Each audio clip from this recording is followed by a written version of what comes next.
So Way too that's scripture. so now after looking at the list, you guys see anything that you guys want to move up, down, adjust the ranking from left to right? We actually got through that pretty quick. We 48 minutes into the actual. Yeah, I mean, there's like some things.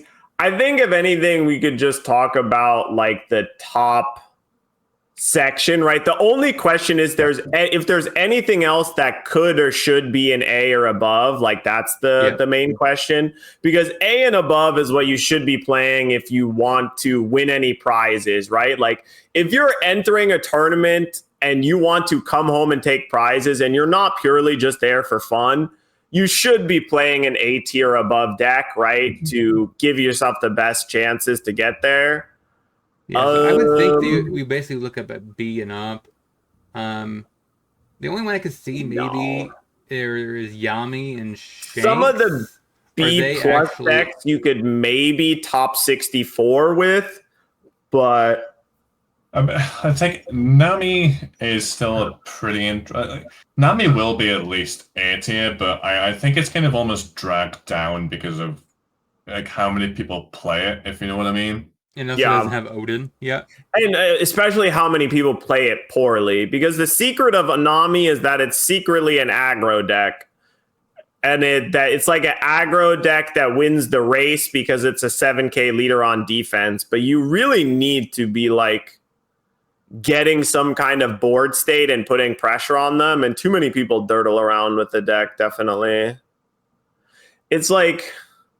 Yeah, the three decks that I'm tempted to knock up a tier is Nami, which we can probably leave where it is the best B plus tier deck. And I do actually really like Gecko and Kalgara. Those are the two decks that I'm not sure about. Like, I honestly think if you're looking to go to regionals, I think even if you go everywhere up to Lim, I mean, I don't even think that I think you're. So the question with the regionals is that the decks that you're most likely to see at regionals. It's like decks that still do pretty well. No, to me, that's the why I was like A tier, debating about it. It's like you're more likely to see maybe a lot of Shanks players. Yeah. At regionals. To me, A tier is like your A tier decks. You have a chance of getting a prize card from entering a tournament, right? That's top 64 in a 500-man tournament or top 128 in a 1,000-man tournament. And then like A plus and above are decks you're going to see in top 8s and top 16s pretty regularly. I think with that logic, I actually wouldn't mind moving Lim up to A tier. I think if you take Lim, you can definitely go like X3, X4 with Lim. Yeah, kind of like that's my argument about Gecko too, because like the thing that the format is kind of about is like the format is almost entirely around one of two things.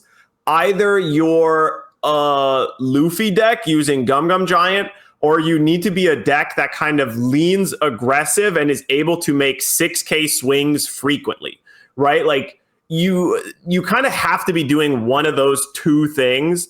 And the only exceptions to that are kind of Lucci and Nami, because they just completely do their own thing. And that's kind of why I like Gecko, Lim, and Kalgar, and I guess to some degree Purple Katakuri as well, because like Gecko is so good at just getting a whole bunch of 6k swings in consistently, especially now that you can play 4 copies of a pretty decent 4/6, like the vanilla stat line with a pretty decent effect. It's a Ryuma that gives itself double strike or whatever. I'd be happy moving all three. Luffy, Gecko, Kalgara, and Lim. Yeah.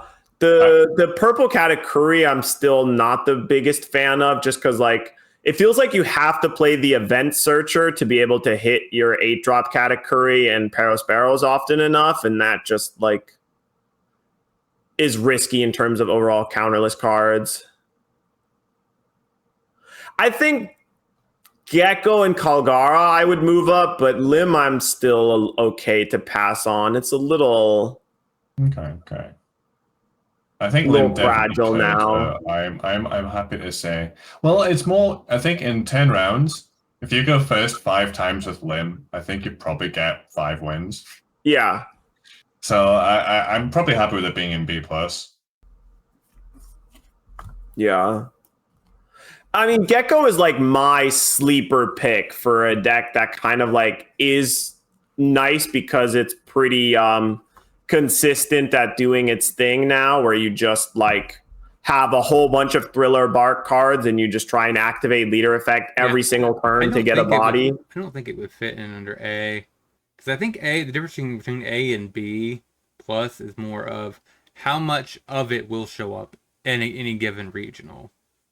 And not only are they performing well, but are you expecting to see at least 10 geckos? No, if that's the metric, then I guess we would only lift up Kalgara, because you're going to see some Kalgaras and you're probably going to lose to it just because it is such a fan favorite and has a very high profile like one trick in Orange Samurai D, who like gives free advertising for the deck every week. I think ultimately they're fine where they are, because we're having so much discussion, like almost humming and hawing if it's a regional deck. There's no one deck that stands out and say, yes, I want that in regionals. Like with my heart of heart, I could not say Lim is better than Shanks. Yeah. Like I think they're fine where they are. Yeah. It definitely feels like every deck in B plus now has very clear weaknesses and so maybe it's fine. I mean, yeah.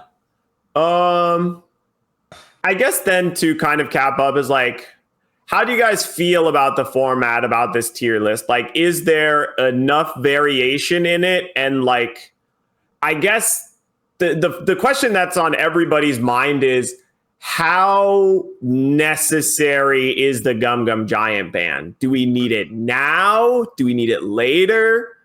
Does it make this format better, or is there a small chance it actually makes it worse? 4 out of the top 6 are purple Luffy's. Yes, purple Luffy. So I think it should be banned. It's just it's too good. It's just too good. Yeah. Like purple cards in general are really strong right now, and the fact that so many times someone will swing like 8k into you late game, and it's like, well, I'm not even going to lose a single resource, and you've swung 8k at me. Yeah, that just feels horrible when you're the person swinging like 8k with like, maybe you've put 3 Dawn in your leader. You've swung 8k for 3 Dawn, you get literally nothing, and it's like, how is that a thing? Like, it just doesn't quite make sense. And then, if anything, it feels bad because even not even like against Snake Man, but just giving the free kind of hand cycle, it's literally free for them. It's like, I've committed 3 Dawn, and I've helped them fix their hand. It's like, how is that ever like a thing? I would love it if they limited it to 1.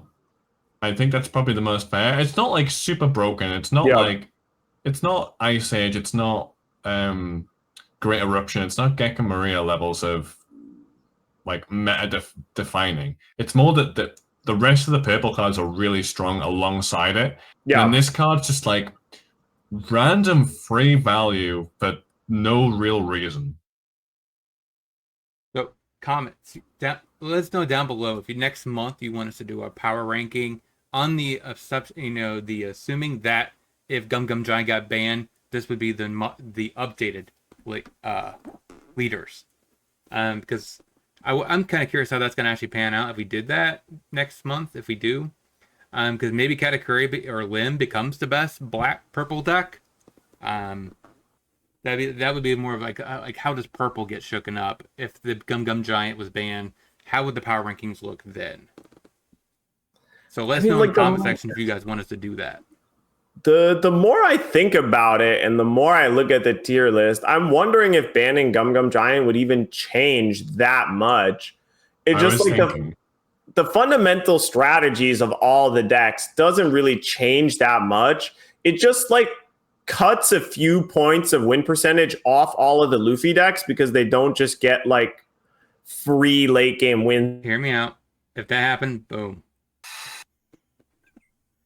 I think Grape probably gets hit. I I think Grape probably gets hurt the most because it runs so many bricks in that deck that the hand cycle really, really hurts it, which I think's what you want. I think Purple Luffy is probably in the same thing. It just makes the deck building a lot more tighter, and it'll stop those kind of random games that they shouldn't win, but it gets saved by Gum Gum Giant.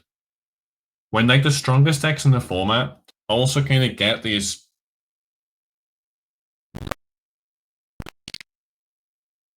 Yeah.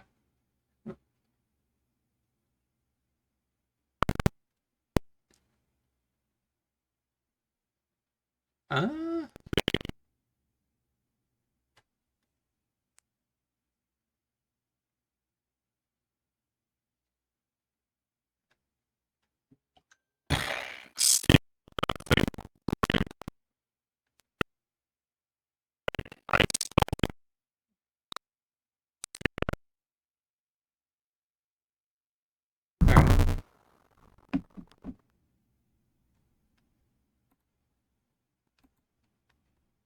alright.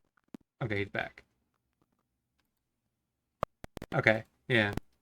So, Yeah. like, It's probably pretty healthy for the game overall. honestly, Yeah. I'm actually. You think I'm joking, but I kind of think that it maybe actually would be semi-accurate. I think Yamato would basically be able to actually really fight if Gum Gum Giant was actually banned. 'Cause they Yeah. probably would actually have a favorite matchup into all the purple decks.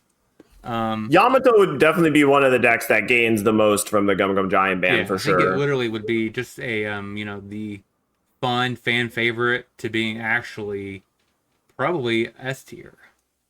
I mean, I feel like a lot of the purple Luffy decks would just swap to playing 4 copies of the zero cost event, right? Which is like Yeah. Gatling. clearly way worse, but still good in a lot of Honestly, situations. it was kind of weird. I mean, it can be actually kind of better in some regard because I didn't realize that the trigger effect was literally ramp. Yeah, the So, like- only situation where it helps you is the ramp trigger. Yeah. Yeah, it's like, man, I didn't realize that. That is literally just a free ramp spell sometimes.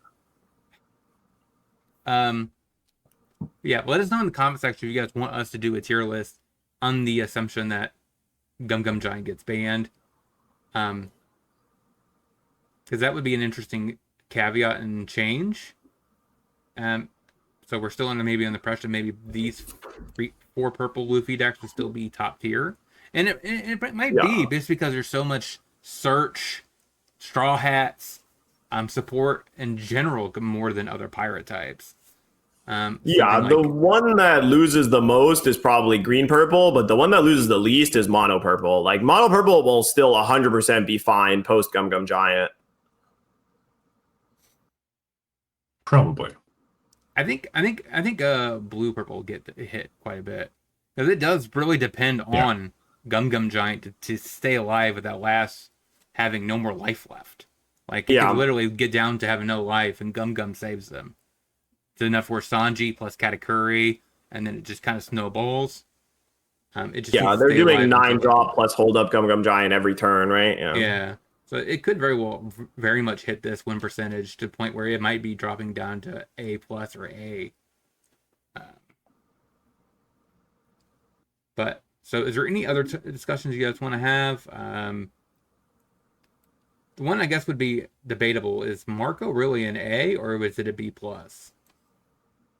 Marco is the best animal chopper deck outside of Zoro. And that card is just very good in the meta game right now. Like Zoro's win percentage against so many decks is very, very high because it's the combination of, many 6K swings, like go wide 6K swings plus a decent removal spell. So it's like Marco is still the same thing as Zoro, kind of, where you're doing like animal chopper plus mole gun, except you make your animal choppers a little worse, but you make your mole guns a little better. That's kind of the trade-off between the two decks. So I guess I should probably just split these up on the A tier. I feel like the left that looks good to me. The left side are going to be the ones that actually can win at regionals. Yamato is one that you need to be prepared for because you're probably going to see a decent number of them show up, but it doesn't mean they're going to be playable. So the right side of regionals, I would assume, are ones that you expect you need to be prepared for because they will be there at the regionals, most likely. But the left side is ones that we think can win a regionals, along with these decks up here, of course. These decks can beat at regionals too. Yeah, I think overall, I think the game is in a pretty healthy spot compared to a lot of other card games I've played, right?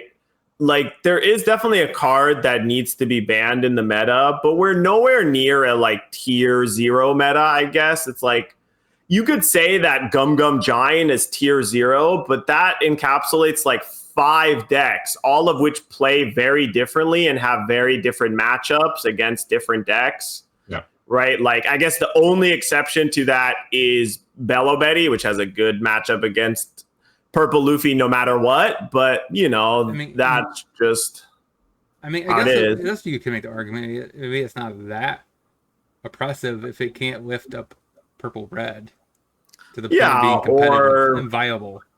I think Purple Red's only that far down because of how strong the other Luffy decks are.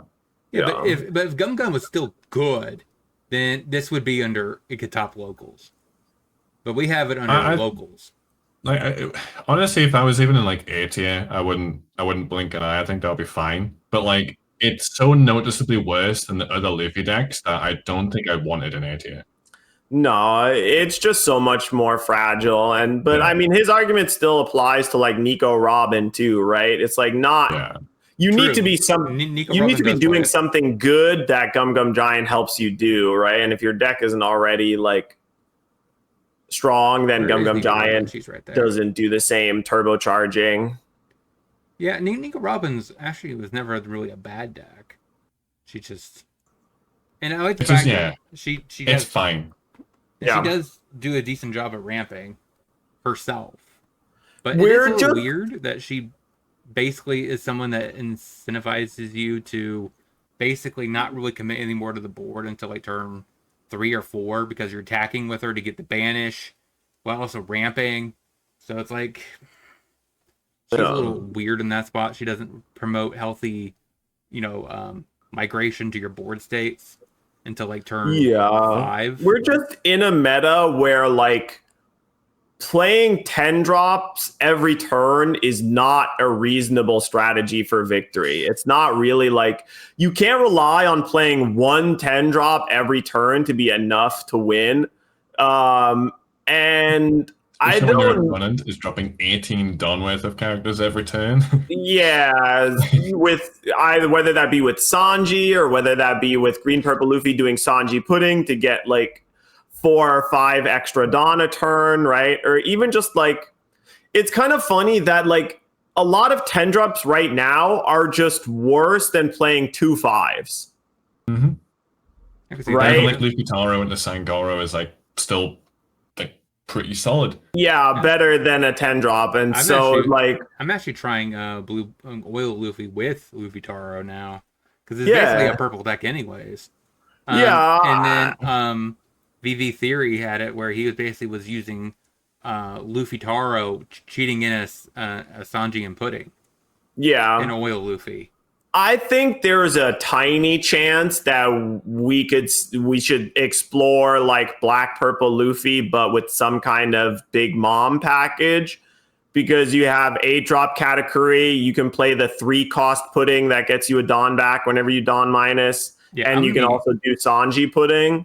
I'm in Extreme. I'm going to be trying out 2 copies of that Pudding. The 3 drop. Mm-hmm. I'm going to try 2 copies. I think at that stage, Katakuri is just better now.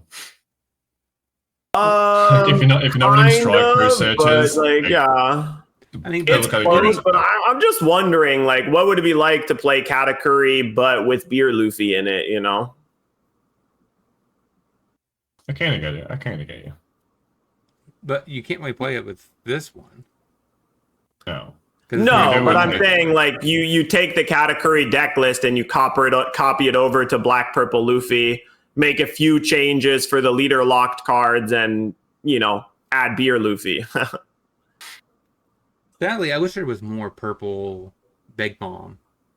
It definitely does suck a little bit that it feels like the entire purple color has been consumed by Straw Hat. Like, there's just no reason to, or there's very little reason to play other purple cards except Straw Hat cards.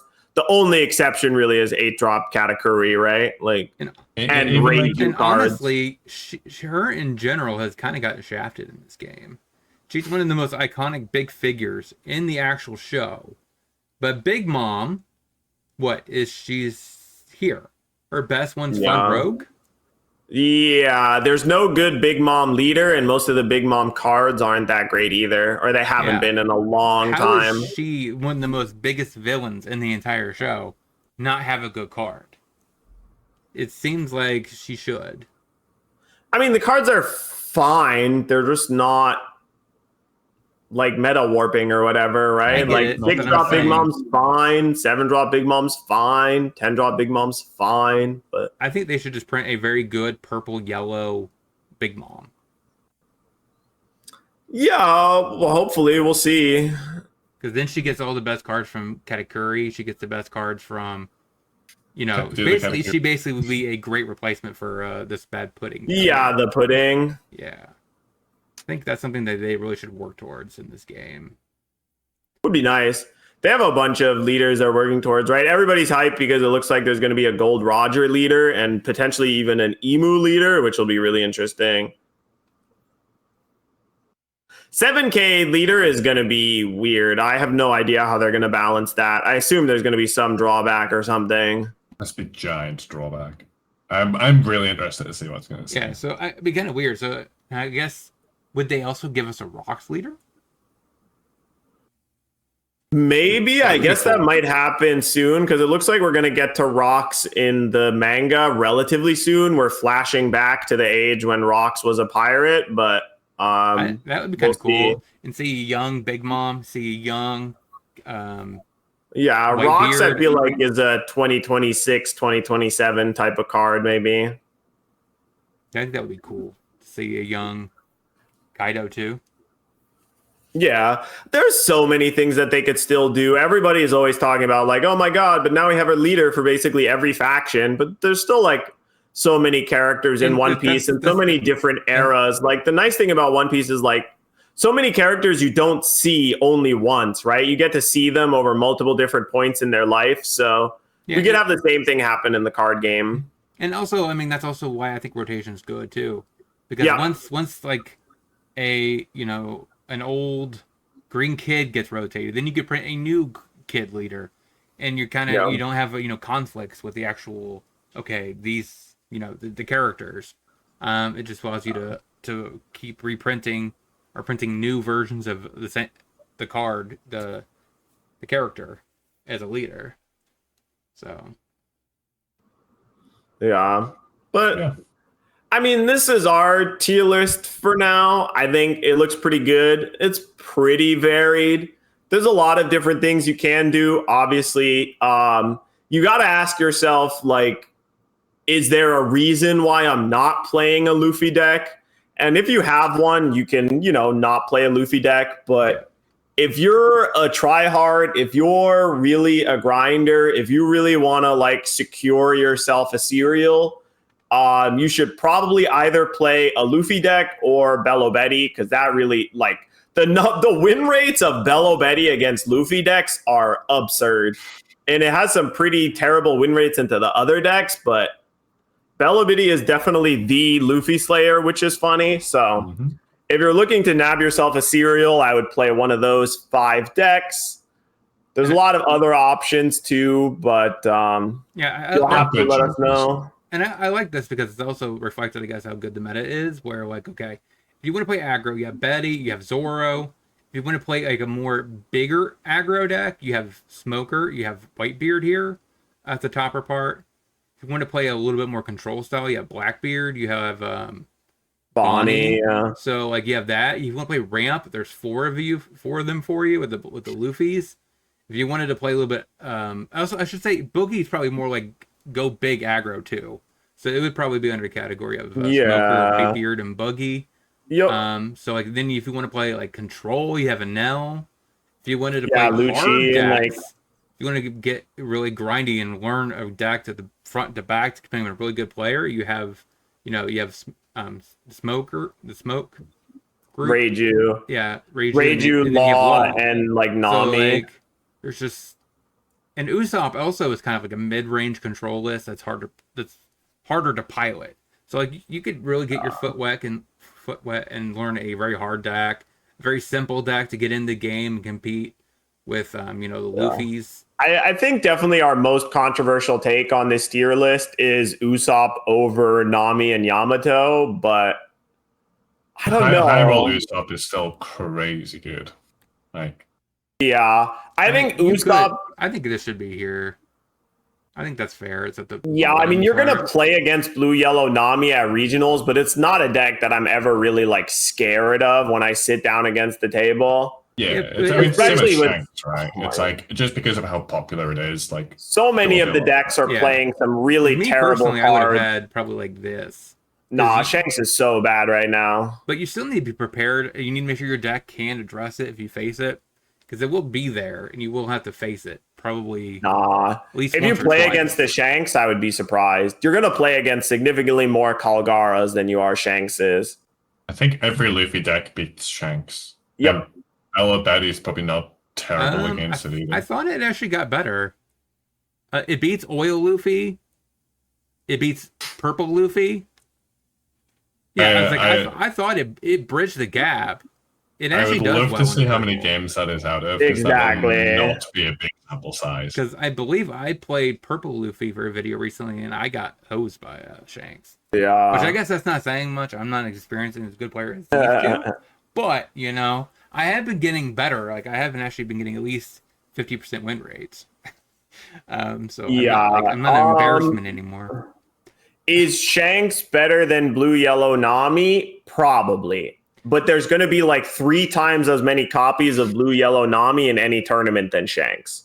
I think what Shanks is probably going to be the deciding factor actually is that new Shanks. That new Shank actually is pretty good getting into purple. Only the decks that play Katakuri.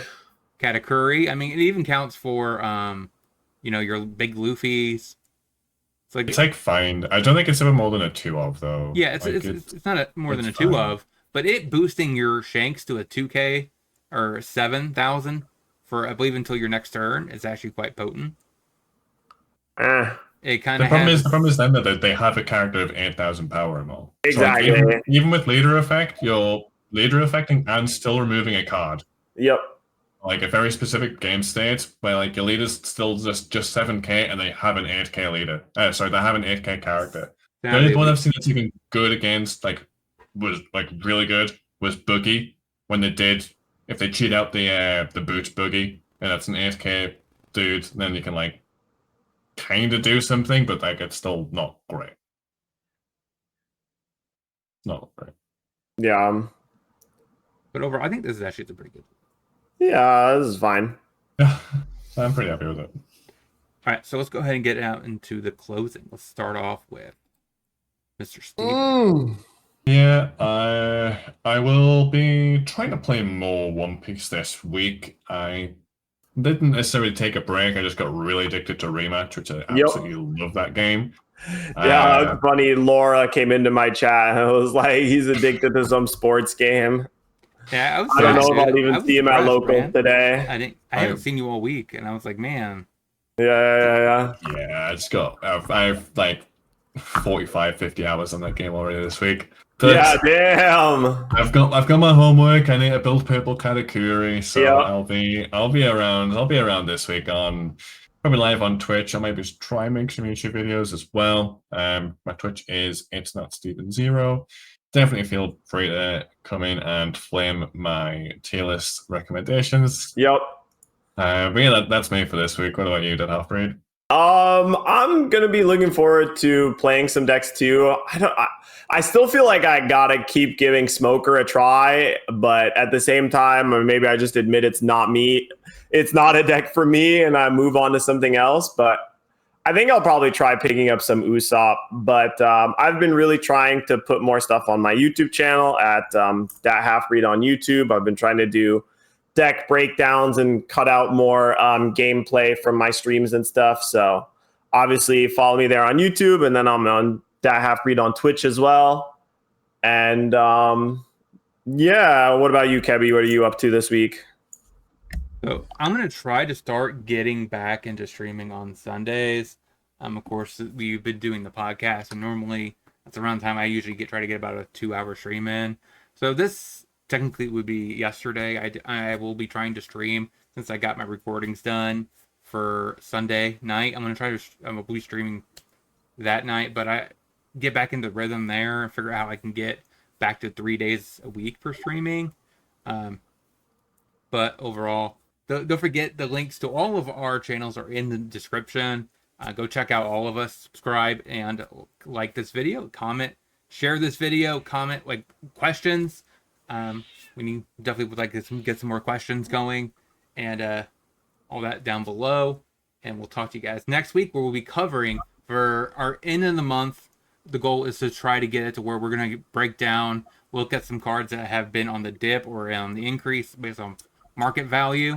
So it's going to be a little bit different. Market watch time. Yeah, so that's the goal of the last stream, or the last podcast of the month. We're going to try to get it to be where it's the market watch. Unless, for some reason... market watch, pocket watch time. Who's been making the money moves, the big plays? The only time that might not occur is we might push it off 1 week if like a new set drops. That in that last podcast week, we'll be talking about the new set, top like that. We'll try to fit it in at least once a month.